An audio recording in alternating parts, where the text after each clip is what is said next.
Good morning, this is Holly with Fern the Camper. I'm Holly, this is my happier camper HC1 called Fern, and today we're going to talk about the difference between a happier camper HC1 and a happier camper HC Traveler. Stay tuned.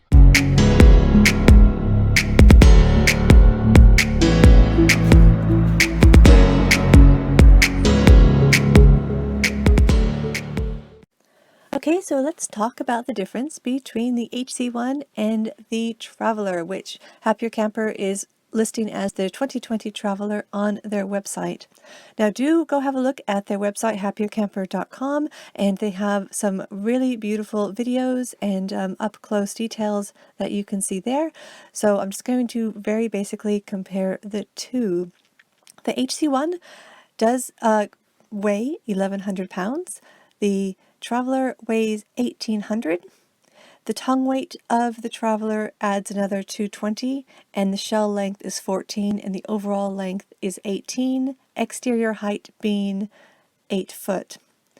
So for the smaller HC1, again, it is 1,100 pounds. The tongue weight is between 110 and 150 pounds. The shell length is 10, the overall length is 13, and the exterior height is 7 foot 4 inches.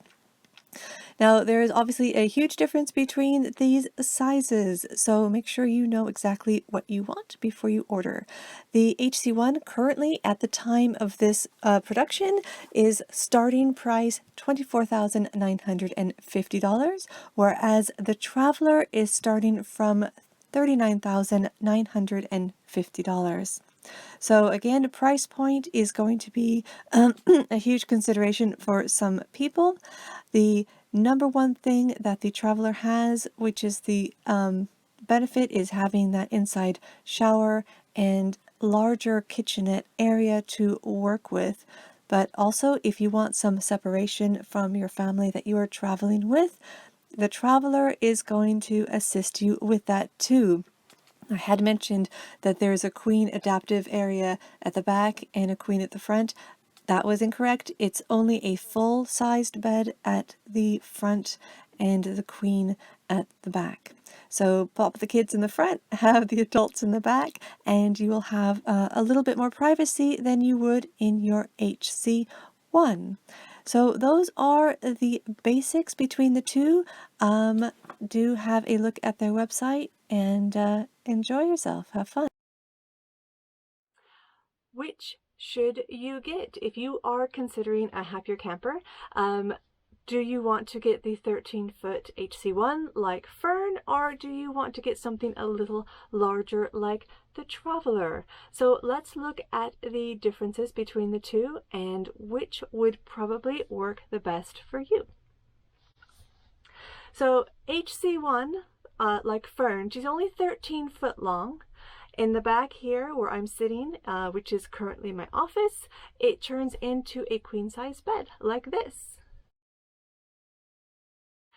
At the front, you can have a single bed, or if you have a bunk added to that, you can have pretty much 2 single beds. The bunk for the top half is limited on size and weight, so it's not quite for adults or big kids, but it's certainly very useful if you have a family. The options for the HC1 are many. You can have a shower added to the back. You can have a kitchenette like we have here. You can do the off-grid package, which we also have and is also available on the Traveler. And you have your modules, which you can switch around however you like. The big difference that I find between the Traveler and the HC1 is not just the length, but the door hatch on the back you will not get on your Traveler. For us, we really enjoy opening the back hatch, and it's like having that extra room. We turn that into an outside dining area, and if you have your shower attached to the back, you can also get a shower curtain, and that essentially can become your bathroom.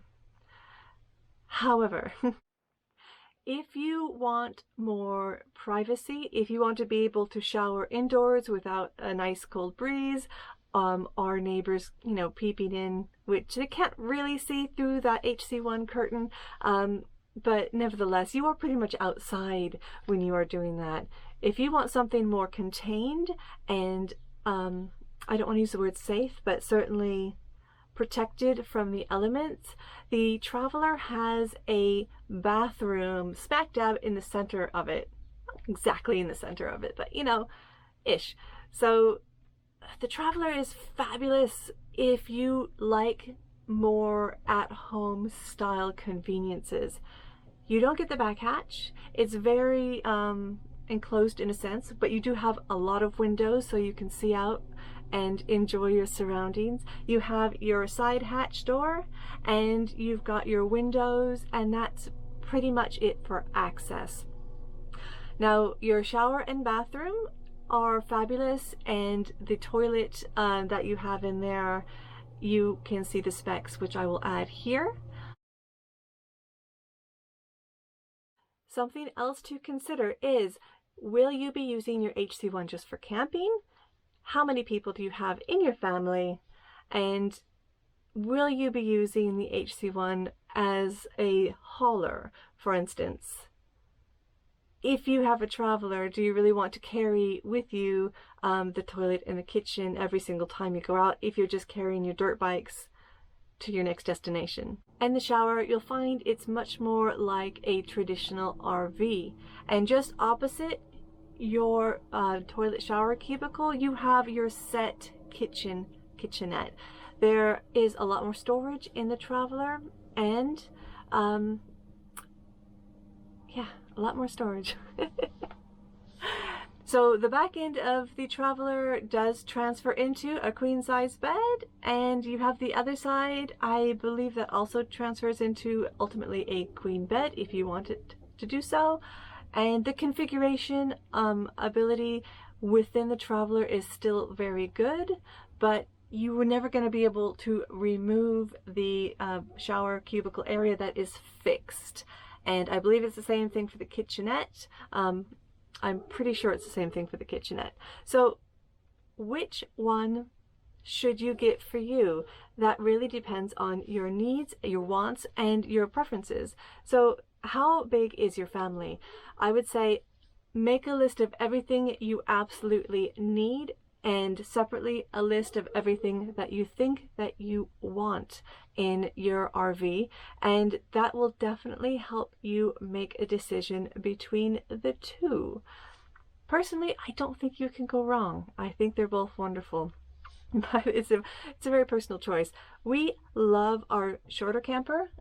Our car that tows it would not be able to tow the Traveler, and that's also a consideration. What kind of car do you have?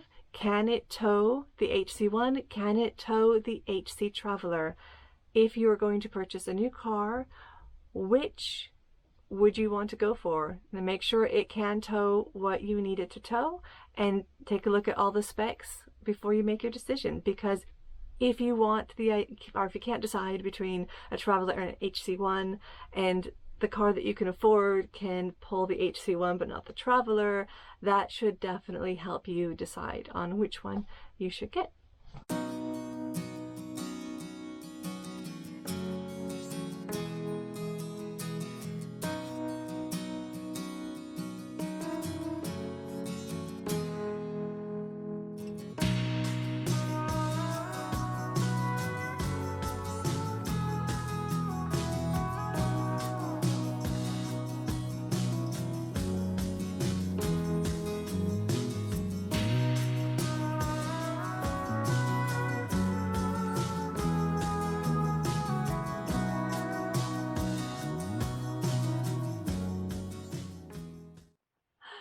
Thank you so much for watching. If you enjoyed that, please give it a thumbs up below, and do consider subscribing. You know where it is, the red box below. Just hit that button. Also, make sure you hit the bell icon so you get every notification when we post new videos. Thank you so much for watching, and good luck on your travels. Keep camping. Oh, there she is.